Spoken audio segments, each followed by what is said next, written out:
Hey guys, this is Jon Blau with the Herald Times. I'm here with Jerry Price. After a 66-62 win for IU, which I was just experimenting with this phrase, disastrously bad non-disaster. Is that what you would call it? Yeah, it's normally how you would describe our scoop talks. Disastrously bad, but not a complete disaster. But yeah, that's kind of how you describe this game tonight for sure. Yeah, it was really interesting in the post-game press conference because Archie Miller, came into the season talking about just the depth of this team and how they're going to be greater than the sum of their parts, and all 11 guys can play. And he said after this game, he doesn't think the 11-man rotation necessarily is going to work, and that some guys are going to see their minutes get cut back because not everybody who's playing hard all the time or playing unselfish or doing the things they need them to do, because that first half was just hard to watch.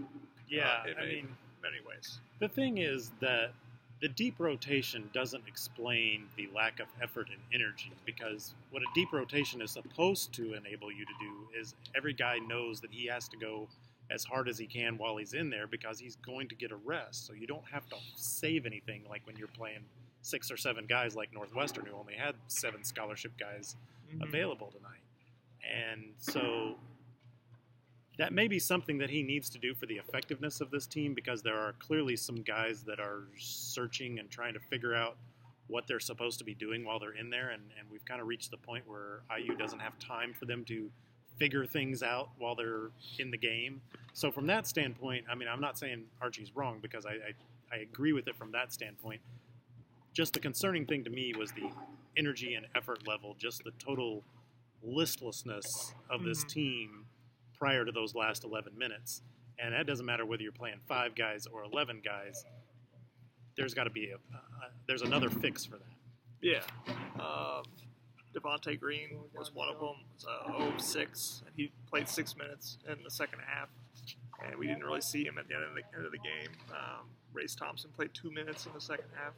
Yeah. There's a few guys that Coach Miller didn't name any names, but there were a few guys that really you didn't see at the end of the game. You have to wonder. Well, I think, in the case of Race Thompson, this is a guy that I think if you, let's just be honest, cut Deron Davis out of the rotation, because most of the time he's only giving you about 2 minutes at a time and 2 fouls and whatever, and that's about it anyway. I mean, he would be kind of your primary backup post guy, although you can also rotate Justin Smith into that 4 or 5 equation as well. But then Justin Smith is like the embodiment of the quandary that is this team. It's like when Justin Smith's really good, he's really good. And when Justin Smith doesn't give a crap, Justin Smith doesn't give a crap, and he just absolutely kills you with the lack of effort. And so it's like sometimes you don't even know from play to play which Justin Smith you're going to get. So this is part of the problem. When Archie talked about going back on film and looking at it, and, we don't have time for guys to be playing soft or not giving effort or these kind of things. You go back and look at it, and it depends which 2-minute clip you watch on the guy like Justin Smith. What do I want him in the game? Do I not want him in the game? Am I going to strangle him? Am I going to hug him? What am I going to do with this guy? And he is the ultimate embodiment of the schizophrenic, I don't know what you want to call it, disaster, non-disaster nature of this team right now. Yeah, I mean, Justin Smith, if you just want to start with him, had 5 turnovers in the first half. Didn't have a single turnover in the second half. I mean, I'm impressed that a guy stayed in the game long enough to have 5 turnovers in a half. I don't know about anybody else, but when I played, you didn't stick around long enough for the 5th turnover. By the time you got to 3, you were probably sitting your butt on the bench. Right, and so he responded at least and ended up scoring 18 points. It's interesting. I mean, the most consistent guy on this team, it feels like, is Trace Jackson Davis. Yeah. As a freshman. Yeah. He had 10 points in the first half, ended up with 21, 7 rebounds. Continues to play well at home in the Big Ten. Obviously on the road it's been a little bit harder because obviously everybody's really collapsing down on him. But he was really good. Al Durham was more aggressive, which he needs to be. At least the last 11-minute version of Al Durham was the Al Durham that we've been missing for most of the last month.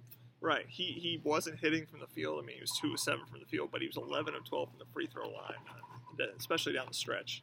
Important getting to the rim and hitting some free throws and doing stuff like that. And he was getting some things done defensively. Yeah. I mean, that was the difference. Right. And just, again, the turnovers. Justin Smith had 5 of them, but they had 11 as a team in the first half. I think Rob Finney had 3 as well. Yeah.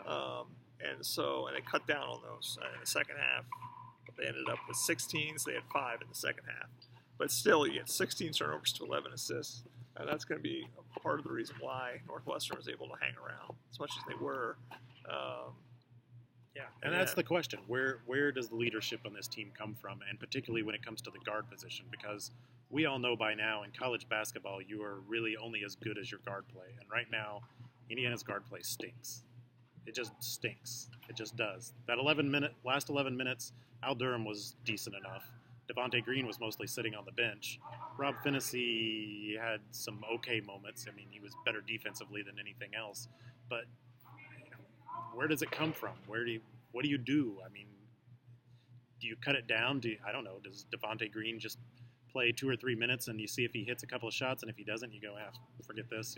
I mean, what do you do at this point? Yeah, because Coach Archie was saying that when they weren't hitting shots, he was getting that body language of just kind of not being able to work through, having like a bad shot or a turnover, and just some guys just didn't seem to have, I think what he said, just buy-in, just a complete buy-in and playing in this environment, but again, he mentioned this a bunch of times, just like the crowd wanted to just go insane every single time anything positive was happening. They just were making it really, really hard on them to do that. And,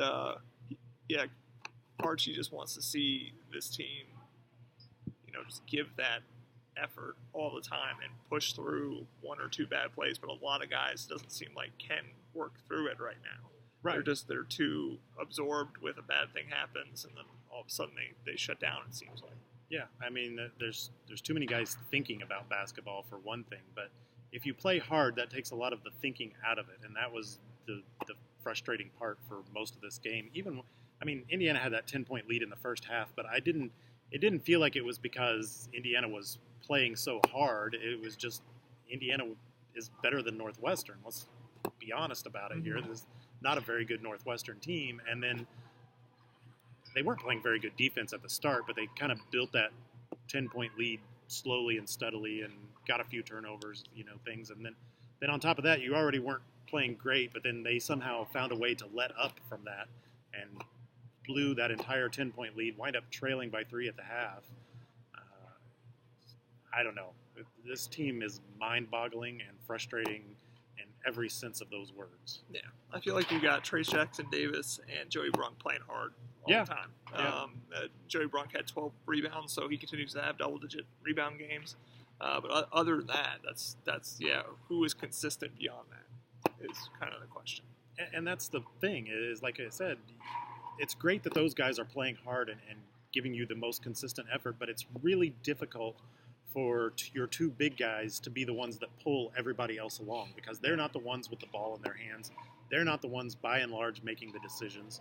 They're just trying to hit the backboards and play some decent defense and hedge some ball screens and whatever. But if your rotations are awful from everybody else and nobody else is hustling back on defense and nobody's making good decisions on what's a good shot and not a good shot and when to try and pass the ball into the post, even if you don't get a shot, I can't tell you how many times tonight Indiana would have a possession where the ball never went inside the 3-point line. And when Northwestern's playing zone, it's inexcusable that nobody's flashing in there, nobody's dribble penetrating a couple of steps and then kick it back out, just something to make the defense move to do something different.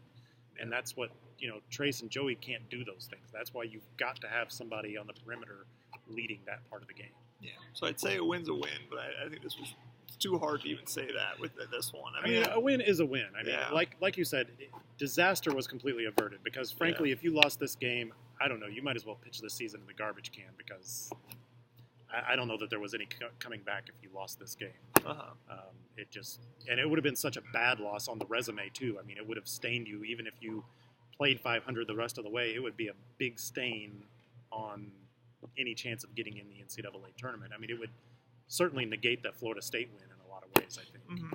So you had to pull this one out. They did. But if you don't show something better than what we saw at Maryland on Saturday and you don't show something better than what we saw most of this game tonight, there's not a lot of hope that things are going to go much better the rest of the game. And I think that's, again, why Archie Miller was reiterating the rotation might get cut down, because I think it's gotten to the point where I think he understands, even with the fan base, is not going to tolerate this for very long. And you're kind of at that edge where things have gotten to a point where they're just not good, and you're winning games, but the way you win games matters too. Yeah. So. And this team has to define an identity. This team has to figure itself out. And if you play 6 guys so that you get a consistent performance and you know what you're going to get, then so be it. I mean, right.